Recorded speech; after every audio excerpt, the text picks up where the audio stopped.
29 जनवरी को मौनी अमावस्या पर प्रयागराज महाकुंभ में मची भगदड़ में 30 लोगों की जान गई और अब इस मामले पर जांच से लेकर सियासत भी जारी है। तो प्रयागराज में कुछ बड़े बदलाव भी किए गए हैं, जो कि आपको हमने बताया, और जो कुंभ आने जाने वालों को जानना भी चाहिए अब विस्तार से कि आखिर यहां पर क्या बड़े बदलाव हुए। देखिए इस खास रिपोर्ट में।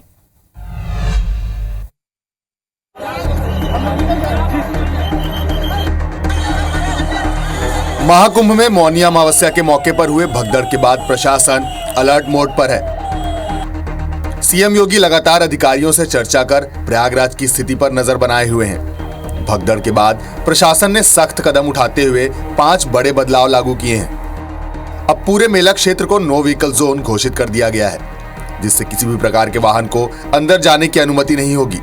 वीवीआईपी पास को रद्द कर दिया गया है। श्रद्धालुओं के सुगम आवागमन के लिए रास्तों को वन वे किया गया है। प्रयागराज से सटे जिलों से आने वाले वाहनों को जिले की सीमा पर रोका जा रहा।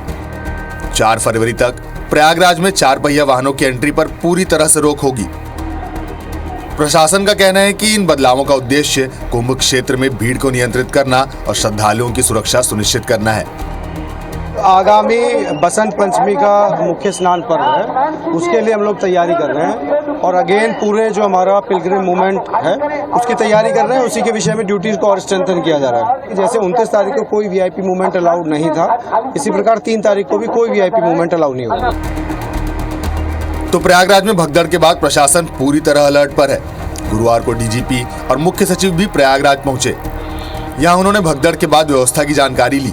प्रयागराज में फिलहाल हालात सामान्य हैं और बड़ी संख्या में श्रद्धालु स्नान कर रहे हैं। तो वहीं प्रयागराज में हुई भगदड़ में 30 लोगों की जान गई। तो अब यह मामला सुप्रीम कोर्ट तक पहुंच गया है। सुप्रीम कोर्ट में जनहित याचिका दाखिल की गई है। केंद्र और यूपी सरकार को इसमें पक्षकार बनाया गया है और भगदड़ के लिए दोषी अफसरों पर कार्रवाई की मांग की जा रही है। वहीं हादसे को लेकर सियासत भी जमकर जारी है। 29 जनवरी को हादसा होने के बाद से विपक्ष लगातार यूपी और केंद्र सरकार पर हमलावर है। वहीं सपा प्रमुख अखिलेश यादव ने हादसे के लिए सरकार को जिम्मेदार ठहराया और यहां तक कि सीएम का इस्तीफा मांग लिया। वहीं यूपी सरकार के उप मुख्यमंत्री का भी इस पर बयान सामने आया, जो बचाव करते नजर आए। प्रयागराज में हुआ हादसा बेहद दर्दनाक था। इसमें जिन पुण्य आत्माओं की जानें गईं, उसे लेकर देश के पीएम भी संवेदना व्यक्त कर चुके हैं। मैं महाकुंभ में जो दुखद हादसा हुआ है, हमें कुछ पुण्यात्माओं को खोना पड़ा है। मैं प्रभावित परिवारों के प्रति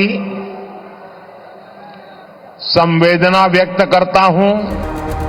तो अब देखना होगा कि मामले की जांच में क्या सामने आता है। फिलहाल प्रयागराज में सुरक्षा और व्यवस्था चौकस कर दी गई है, ताकि ऐसी किसी दुर्घटना की संभावना फिर से निर्मित ना हो सके। Bureau report IBC 24।